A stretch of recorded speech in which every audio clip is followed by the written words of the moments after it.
Welcome to my channel. இன்றைக்கி வீடியோவில் ஒரு ஹெல்த்தியான ஸ்வீட் ரெசிபி பார்க்கலாம். இன்றைக்கி நான் பண்ணியிருக்கிறது கோதுமை ரவையும் மாம்பழத்தையும் வச்சு சுவையான கேசரி ஒன்று எப்படி பண்ணுறதுன்னு பார்க்கலாம். அதுக்கு நம்ம சேனலை சப்ஸ்கிரைப் பண்ணிவிட்டு பக்கத்துலேயே பெல் பட்டனை கிளிக் பண்ணி வச்சுக்கோங்க. அப்போ தான் நெக்ஸ்ட் போட்ட வீடியோவில் உங்களுக்கு நோட்டிஃபிகேஷன் வரும். ஃபஸ்ட்டு பேனில் ஒரு டேபிள் ஸ்பூன் நெய் விட்டு முந்தைய திராட்சை நல்லா வறுத்து எடுத்துக்கலாம். அதே பேனில் அரை கப்பு கோதுமை ரவையும் எடுத்து நல்லா வறுத்துக்கோங்க. நல்லா லோ ஃப்ளேம்லேயே வச்சு ஒரு 5 நிமிஷத்துக்கு நல்லா வறுத்துட்டிங்கன்னா நல்லா தனித்தனியாக செப்பரேட் ஆகும். அதுக்கப்புறமா இது கூட ஒரு 1.25 கப் அளவுக்கு தண்ணி சேர்த்துக்கலாம்.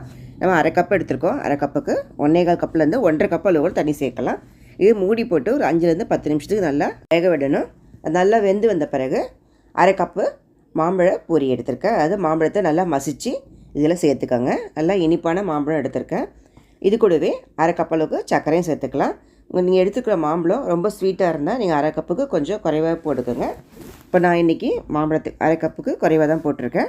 நான் இன்றைக்கி எடுத்துருக்கிறது பங்கனாப்பள்ளி மாம்பழம் தான் எடுத்திருந்தேன்.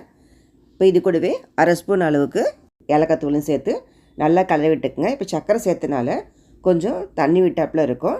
அதனால் கட்டிகள் இல்லாமல் நல்லா கலரி விட்டுக்கிட்டே இருக்கணும்.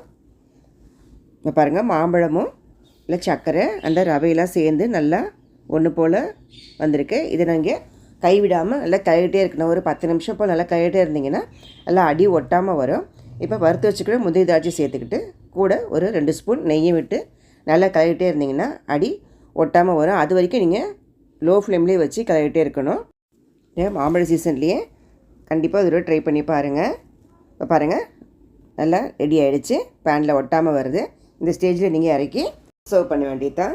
ரொம்ப டேஸ்ட்டான ஹெல்த்தியான இந்த மாம்பழ கேசரி உங்களுக்கு பிடிச்சிருக்குன்னு நினைக்கிறேன். உங்களுக்கும் இந்த ரெசிபி பிடிச்சிருந்துச்சின்னா லைக் பண்ணுங்கள், ஷேர் பண்ணுங்கள், மறக்காமல் என் சேனலை சப்ஸ்கிரைப் பண்ணுங்கள். தேங்க்யூ ஃபார் வாட்சிங்.